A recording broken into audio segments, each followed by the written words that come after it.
Bonjour à tous, je suis très heureux de vous retrouver pour ce deuxième numéro de Comics-Men, la collection mutante. Une émission où je vous donnerai mon ressenti sur les récits proposés par Hachette dans cette fameuse collection. Il ne s'agit pas pour moi de vous inciter à dépenser vos écus dans la collection de chez Hachette, mais bel et bien de se servir de celle-ci comme prétexte à découvrir des récits des célèbres mutants, et pourquoi pas le cas échéant, les choper dans cette collecte, dans une autre, en librairie, en occasion, ailleurs, bref. Est-ce que ça vaut vraiment le coup de s'attarder sur cette sélection? Et autant vous le dire tout de suite, aujourd'hui on va s'arrêter sur une des plus grandes histoires de nos mutants préférés, à savoir la saga du Phénix Noir, du très très grand Chris Claremont, et du ô combien magnifique charivaresque John Byrne. J'adore le dessin de John Byrne. J'adore ce qu'il a fait des X-Men. Les personnages sont magnifiques, qu'il s'agisse de Wolverine, Cyclope, Jean Grey, le Phénix donc, et plus particulièrement Ororo, Tornade. Je surkiffe son design par John Byrne. Et notamment dans cet épisode, elle est magnifique. Est-ce que j'irais jusqu'à dire qu'à l'époque j'avais un petit crush pour Tornade? Oui.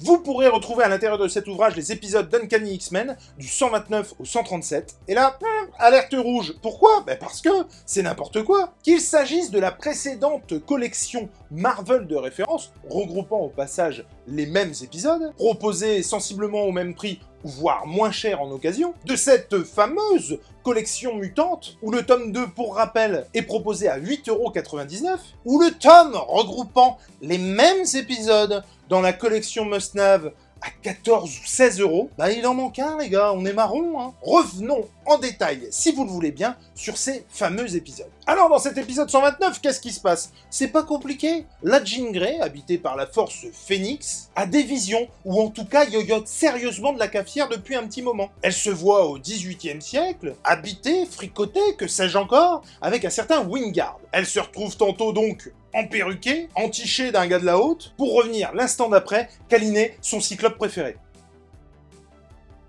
Des épisodes donc où on va retrouver Jean Grey, Marvel Girl, le Phénix, peu à peu passer du côté obscur pour devenir le fameux Phénix Noir. Alors ça c'est pareil, autant vous le dire, ça va pas se passer super. On est sur un drama, hein, vous l'aurez compris, le happy end n'est pas du tout de mise. C'est pas à la fin du récit qu'on va sortir le champagne, hein, autant vous le dire. C'est plutôt grosse tatane dans ta gueule, chialade, mort, mort, mort. Bref, c'est pas du tout la joasserie absolue. Hein. Et donc ce fameux Wingard, ayant pour copain un être vil s'appelant Sebastian Shaw, sont aux commandes avec une certaine Emma Frost du Club des Damnés.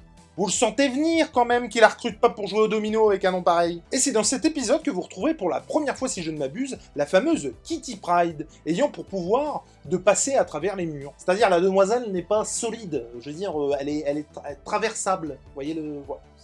voilà, pareil. Et la fameuse Dazzler, qui peut apparemment esquinter les gens avec sa voix. Alors bref, qu'est-ce que vous voulez que je vous dise?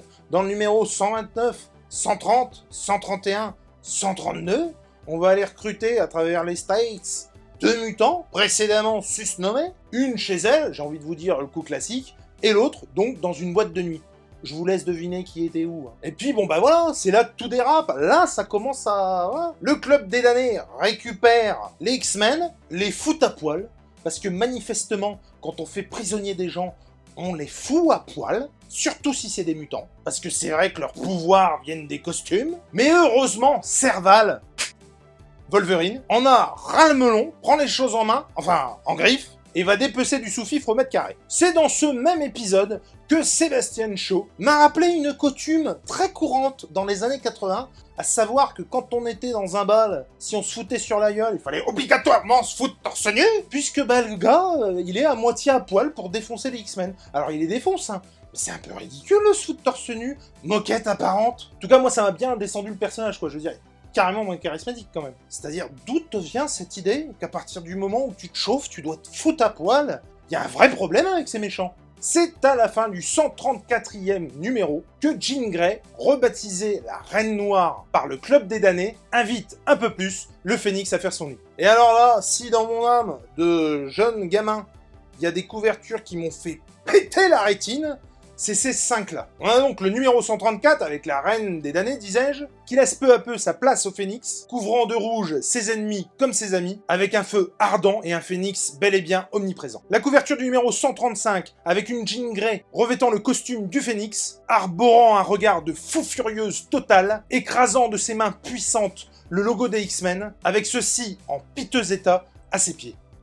J'en ai encore des frissons. Le numéro 136 où Scott Summers tient dans ses bras l'amour de sa vie, inconsciente, qu'ils ont dû certainement combattre. Une couve de désolation où plus rien ne sera jamais pareil. Des X-Men abattus, affaiblis, désemparés. Un Cyclope, et j'ai tout à fait conscience que c'est paradoxal, en unité et pourtant avec un visage et un regard torturé et désolé. Une composition de ouf. Un Xavier impuissant, des parents qui pleurent. Bref, c'est la merde. Alors certains diront, oui, Crisis on Infinite Earths, la couve, me rappelle un truc, machin.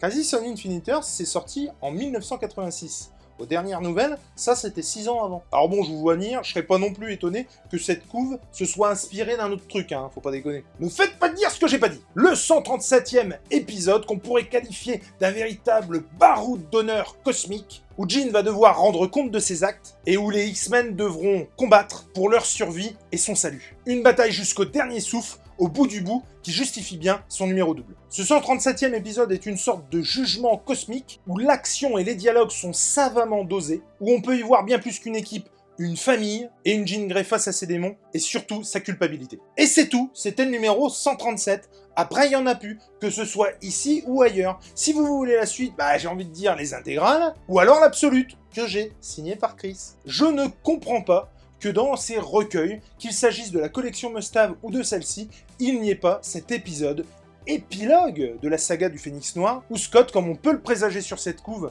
qui résonne encore en moi, mais un truc de malade, avec son petit sac à dos sur un fond de couve X-Men comme si on regardait dans le rétro, mais j'ai trouvé ça ouf à l'époque et encore maintenant. C'est pour moi une incompréhension totale. Cet épisode fait partie du récit, est un épilogue à toute cette histoire, je comprends pas. Et je vous dis, il y avait un parfum de nostalgie, de deuil, que ce soit pour les personnages ou pour les lecteurs. Et alors pour ceux qui ne l'auraient pas encore compris, les deux récalcitrants du fond qui sont en train de se tailler les veines parce qu'ils sont pas du tout dans le trip de ce dessin, de cette histoire, de ce parfum de nostalgie, je tiens juste à vous rappeler que 2 numéros plus tard, les mêmes Chris Claremont et John Byrne vont pondre Days of Future Past. Qu'est-ce que vous voulez que je rajoute, moi? C'est une des périodes fantastiques des X-Men. C'est inloupable comme machin. Et alors, je veux bien parier ma chemise qu'il y sera dans la collection, lui. D'ailleurs, si vous suivez et si vous connaissez, entre-temps, on notera l'arrivée de Kitty Pryde au sein de cette fameuse équipe. Alors, si vous n'avez pas encore compris qu'après un monologue de wow, je vous le conseille, ce titre, je peux plus rien faire pour vous. Voilà, c'est tout pour cette vidéo, et si tout se passe bien, la prochaine fois je vous retrouve avec les guerres d'Asgard. N'ayez aucun doute sur le fait que si je lis un truc mauvais dans cette collection, je ne manquerai pas de vous le dire. J'ai pas la prétention de vous dire ce que vous avez à faire, mais j'ai envie de dire, le partage, c'est la vie. Je vous fais des bisous, à ciao, à la prochaine.